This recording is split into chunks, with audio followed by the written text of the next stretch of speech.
ಮನುಷ್ಯರು ದೇವರನ್ನು ಸೃಷ್ಟಿಸಲು ಸಾಧ್ಯವಿಲ್ಲವಾ? ಮನುಷ್ಯ ದೇವರನ್ನು ಸೃಷ್ಟಿಸಲು ಸಾಧ್ಯವೇ ಇಲ್ಲ. ಯಾಕೆ ಅಂತಂದರೆ ಈ ಮನುಷ್ಯನನ್ನು ಸೃಷ್ಟಿಸಿದ್ದು ಆ ಪರಮಾತ್ಮ ನಿರಾಕಾರ ಶಿವ. ಅವನ ಅಂಗೈಯಲ್ಲಿ ರಚನೆಯಾದಂತಹ ಇವನೊಂದು ಪುಟ್ಟ ಗೊಂಬೆ, ಅವನು ಆಡಿಸುವಂತೆ ಹಾಡುವಂತಹ ಬೊಂಬೆ ಇವನು, ಅಷ್ಟೇ, ಆಟದ ಬೊಂಬೆ.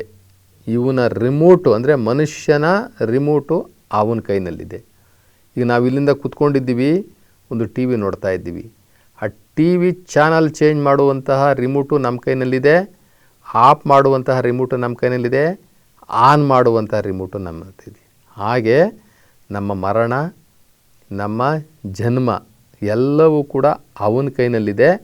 ಅವನ ಕೈನಲ್ಲಿ ಹಾಡ್ತಾ ಇರ್ತಕ್ಕಂಥ ಗೊಂಬೆಗಳು, ನಾವು ಆಟದ ಗೊಂಬೆಗಳು ನಾವು ಅಂದರೆ ಈ ಮನುಷ್ಯ ಹೋಗಿ ಆ ದೇವರನ್ನು ಸೃಷ್ಟಿ ಮಾಡಲಿಕ್ಕೆ ಸಾಧ್ಯನಾ? ಹಂಗಿದ್ರೆ ಈಗ ಸೃಷ್ಟಿ ಮಾಡಿರ್ತಕ್ಕಂಥ ದೇವರುಗಳು ನಾವು ಒಪ್ಕೊಂಡಿದ್ದೀವಲ್ಲ, ಅವ್ರಿಗೆಲ್ಲ ಗುಡಿ ಕಟ್ಟಿದ್ದೀವಲ್ಲ, ತೇರುಗಳು ಮಾಡ್ತೀವಿ. ನೀವು ಬಂದು ನೋಡ್ರಿ ಎಷ್ಟು ಜನ ಸೇರ್ತಾರೆ ಅಂತ. ನೀವು ರಥ ನೋಡ್ಬೇಕ್ರಿ, ಯಾರ ಕಾಲದಲ್ಲಿ ಮಾಡಿರೋ ರಥ ಗೊತ್ತೇನ್ರಿ, ಅದ್ರ ಇತಿಹಾಸ ಗೊತ್ತೇನ್ರಿ, ಎಷ್ಟು ಜನ ಸೇರ್ತಾರೆ ಗೊತ್ತೇನ್ರಿ, ಆ ರಥದ ಬೆಲೆ ಗೊತ್ತೇನ್ರಿ ನಿಮಗೆ ಅಂತ ವಾದ ಮಾಡಬಹುದು. ನಾವು ವಾದ ಮಾಡಲ್ಲ. ಯಾಕೆಂದರೆ ವಾದ ಮಾಡುವ ಅಗತ್ಯ ನಮಗೆ ಇಲ್ಲವೇ ಇಲ್ಲ. ನಮಗೆ ಸತ್ಯದ ಅರಿವಾಗಿದೆ, ನಾವು ನಿತ್ಯ ತೃಪ್ತರಾಗಿದ್ದೀವಿ ಅಷ್ಟೇ. ನಮ್ಮ ತೃಪ್ತಿ ನಮಗಿದ್ರೆ ಸಾಕು. ಇನ್ನೊಬ್ಬರ ಜೊತೆ ಗುದ್ದಾಡಿ ಅವರಿಗೆ ಮನವರಿಕೆ ಮಾಡುವ ಸಾಮರ್ಥ್ಯ ನಮಗಿಲ್ಲ, ಅದರ ಅವಶ್ಯಕತೆಯೂ ನಮಗಿಲ್ಲ.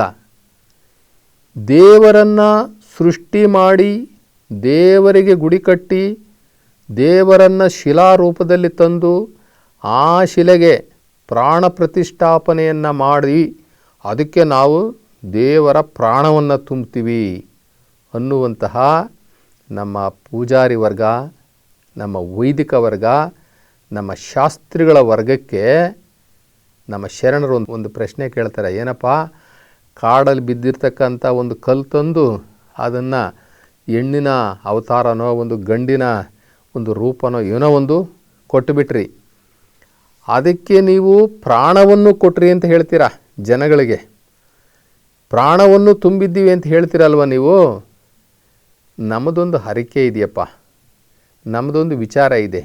ಇಷ್ಟು ಶಕ್ತಿ ಇರೋರು ನೀವು ಒಂದು ನೊಣವನ್ನು ಸೃಷ್ಟಿ ಮಾಡಿರಿ ಅಂತ ಕೇಳ್ತಾರೆ ನಮ್ಮ ಶರಣರು. ಒಂದು ನೊಣವನ್ನು ಸೃಷ್ಟಿ ಮಾಡಿರಿ ನೋಡೋಣ, ನಿಮ್ಮ ಕೈಲಿ ಸಾಧ್ಯನಾ? ಇಲ್ಲ. ಒಂದು ಗರಿಕೆ ಹುಲ್ಲನ್ನು ನೀವು ಸೃಷ್ಟಿ ಮಾಡಿರಿ ನೋಡೋಣ.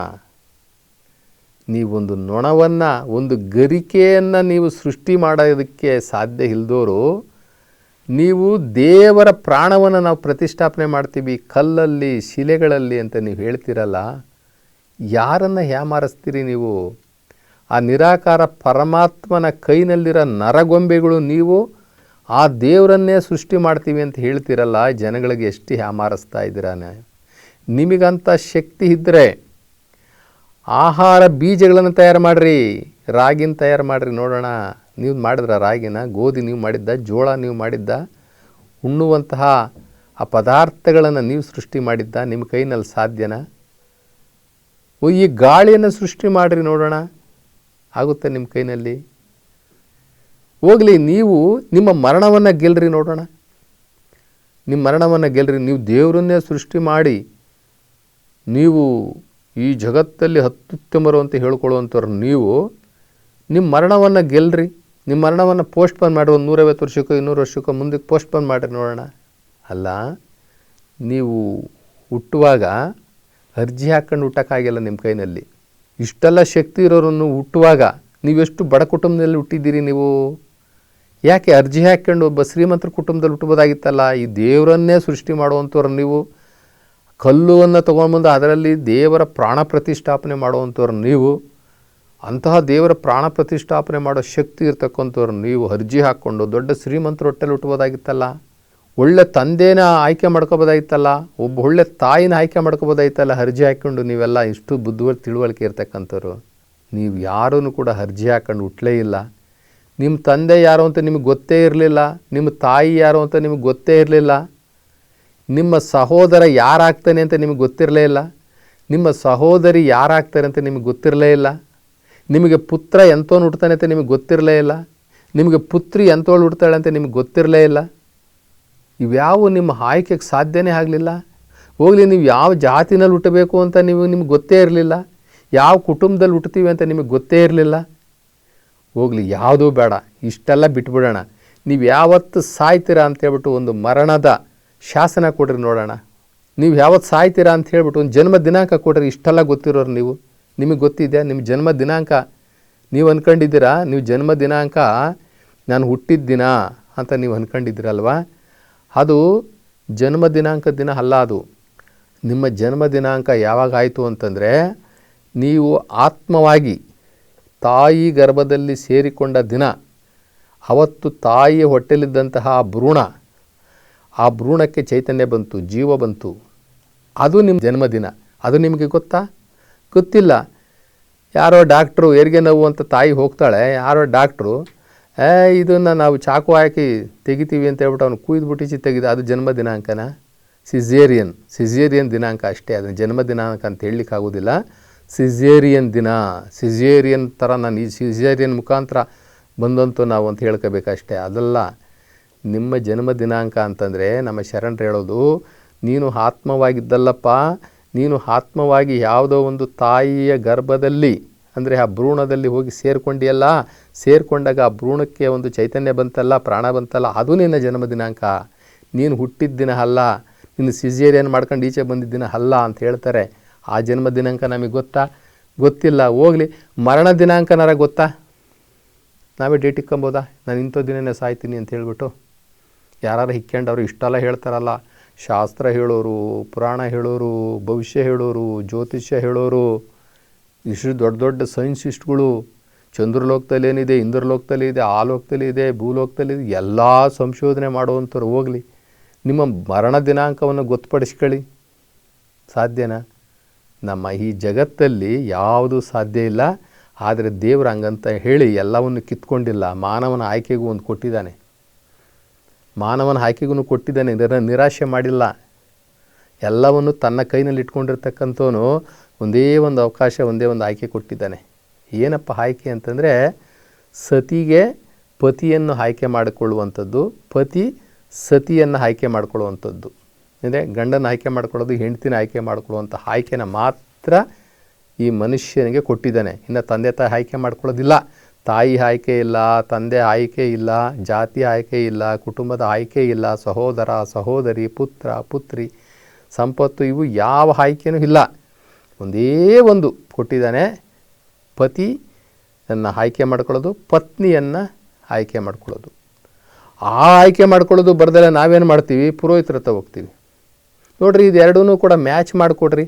ಈ ಹುಡುಗನಿಗೆ ಈ ಹುಡುಗಿ ಸೆಟ್ ಆಗ್ತಾಳ, ಈ ಹುಡುಗಿಗೆ ಹುಡುಗನ ಸೆಟ್ ಆಗ್ತಾನ ಅಂತ. ಅಲ್ಲೂ ಲೇವ್ಯಾದೇವಿ ನಮ್ಮದು, ಅಲ್ಲಿಯೂ ಮಧ್ಯವರ್ತಿಗಳು, ಅಲ್ಲಿ ದಳ್ಳಾಳಿಗಳೇ ನಮಗೆ.